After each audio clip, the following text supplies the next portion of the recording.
you very much. Thank you for this honor, which I am very proud to share with my wife, Kathleen, and my 16-year-old son, Noah, who's here tonight. Noah was diagnosed with type 1 diabetes in November of 2013.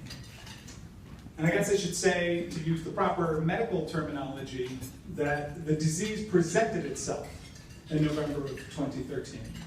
And I always thought that that was kind of a funny way to say it when the doctors first told us that the disease had presented itself.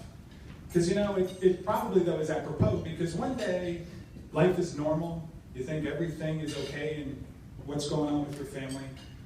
And the next day you're presented with this front row seat on the world's most terrifying roller coaster, you know, the kind that goes from 0 to 150 miles per hour in the first 20 feet.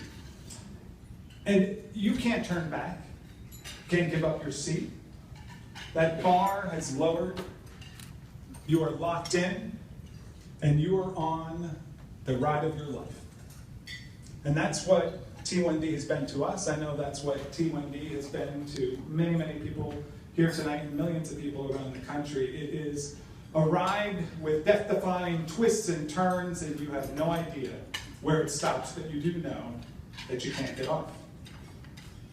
But we are very blessed in that our son Noah, who I'm going to embarrass, I'm sorry, Noah, has handled this wild ride with uncommon maturity and courage. And I promise I'm not going to do this. Uncommon maturity and courage. And in fact, has never once said, "Why me?" And that is despite the endless trips to the hospital, that is despite the endless sleepless nights, and I know you all can relate to that. We are a tired bunch in the T1D community. And that's despite his parents harassing him on a near constant basis of, "Noah, what are your numbers? Where's your Dexcom? Noah, did you dose for that extra slice of pizza?" But he's handled it incredibly well.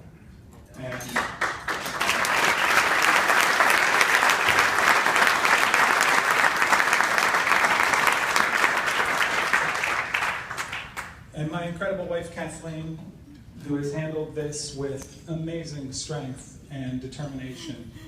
You know, Irma Bombeck wrote a story once about how God chooses just the perfect parent to be the mother of a child with type 1 diabetes. It's a great story. And it basically goes like this. He chooses a woman who has the ability to have a sense of humor and to find laughter amidst the constant worry. And frankly, you need a sense of humor with all of the really dumb things people say about T1D, let's face it. So did you give your kid too much candy and soda as a baby? Is it something that you could start doing a special diet? And maybe, you know, I read this thing on the internet. We get a lot of that, I'm sure you guys do too. We got a lot of experts on the internet telling us of how we can fix the T1D. So you gotta have a sense of humor. And you gotta have strength. You've gotta be an advocate for your child, particularly with those endless calls with the insurance companies and the battles that you have on behalf of your child. And you gotta have patience. Gotta have patience. And you gotta be able to accept the uncontrollable. And again, patience for that extra slice of pizza that you're sending a dose for. And you're up all night chasing the numbers, but everything will be okay because you're the mother of a child with type 1 diabetes. So we're so thankful. You are our rock and our strength. And we're thankful for, frankly, all the mothers out there, and all the fathers, all the cousins, all the uncles, all the friends, all 52 of you and more that support this event. Let's face it, this is a team sport. It's not an individual sport, and it takes everybody to try to support those with type 1 diabetes because it is exhausting. It is exhausting. So in closing, I just want to say we are so honored to be able to do even our small part in this and recognize that we're relative newbies in this battle. I mean, there are those in this room who have been fighting this a lot longer than we have, and we honor and share the sacrifices and the courage that you've had throughout your battles and your lives. And frankly, we've been told by many of you to be wary of those who say that maybe a cure is but 5 years away. And we recognize there are some in this room that have been hearing that every 5 years for 35 years. But there's a growing consensus. Indeed, there's a growing confidence in the T1D community that we are in fact close.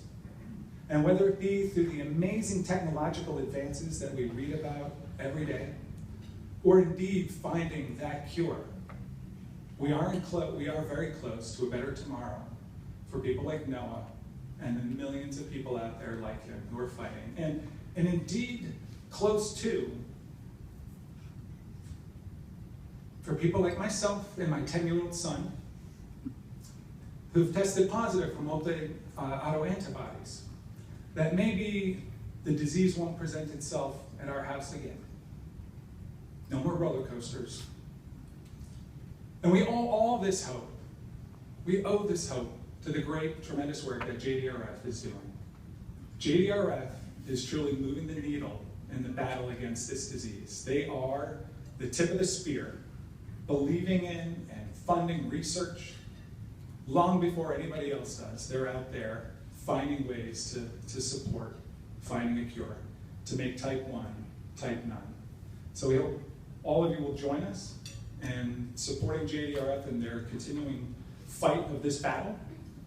And finally, I just want to say to those 52 people that came with us on our journey tonight, and the many more who couldn't be here, but who supported this cause, your love and your support means everything to us.